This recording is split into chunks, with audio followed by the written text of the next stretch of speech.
लक्ष्मण जी ने कहा मेरे बड़ों ने क्या मांगा? बोले कमाल है, तुम्हारे बड़े भैया ने नाव मांगा ना, जब बड़े भिखारी बन गए तुम्हें क्या परेशानी? अगर मांगोगे नहीं तो केवट बुला के चरणामृत देगा नहीं, चरणामृत से वंचित रह जाओ। लक्ष्मण जी ने कहा अगर ऐसा है तो चलो।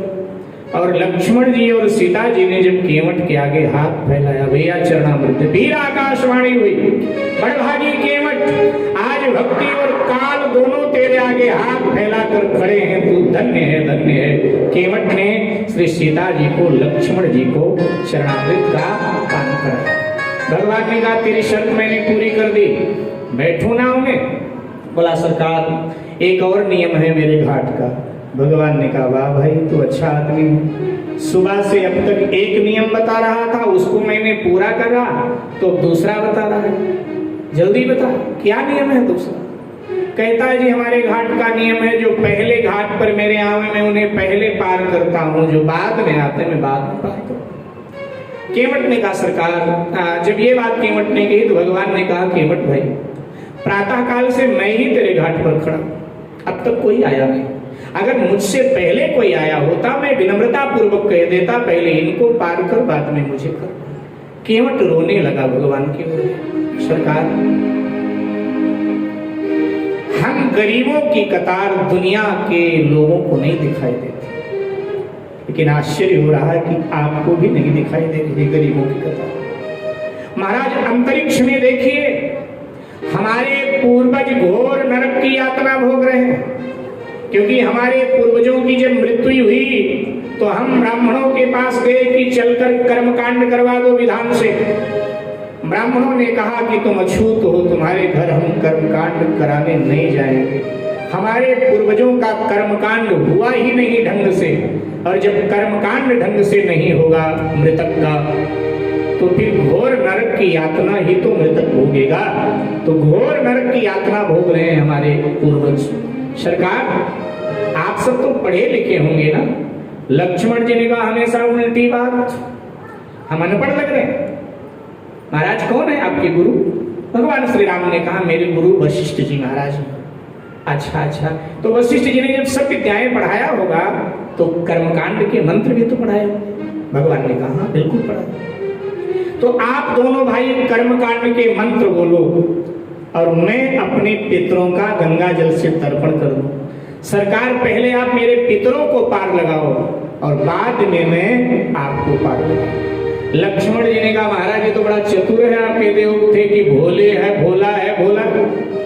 ब्राह्मणों के काम हम लोगों से करवाएगा? बताओ हम क्षत्रिय हैं, हमारा कर्म तर्पण कराना थोड़ा, ये कर्म तो ब्राह्मणों का।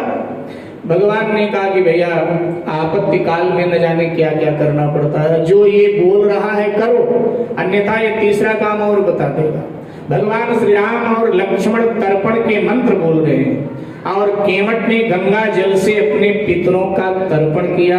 घटना घट गई, अंतरिक्ष में विमान आया और केवट के पितर विमान में बैठकर भगवत धाम में प्रवेश कर गए।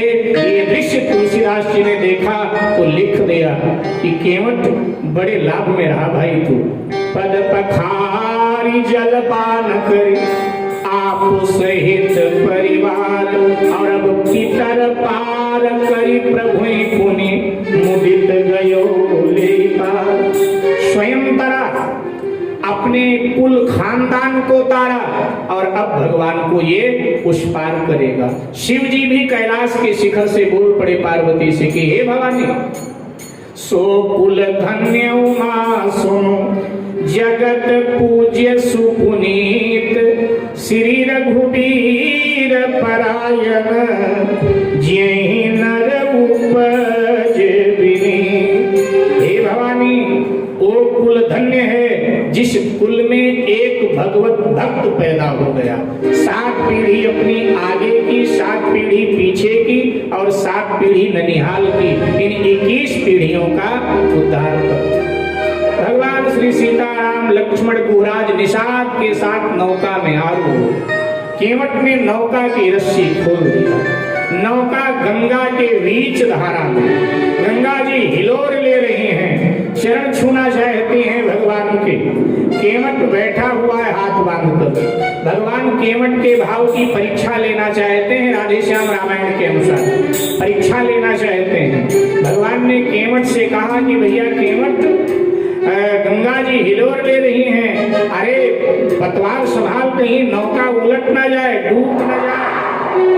केवट ने कहा सरकार पूरी जिंदगी पतवार ही तो संभाला, जो भवसागर में पतवार संभालता है, जब वही मेरे नौका पर बैठा है तो अब मैं कुछ नहीं करूंगा, मैं तो आराम करूंगा। गंगा जी हिलोर लेती तो नौका डोल रही। केवट ने गंगा जी से कह दिया, केवट ने गंगा जी से कह दिया, बड़ी प्रसिद्ध पक्तियां हैं। केवट ने गंगा जी से कहा भैया धीरे धीरे, अरे मेरी नैया में लक्ष्मण राम, गंगा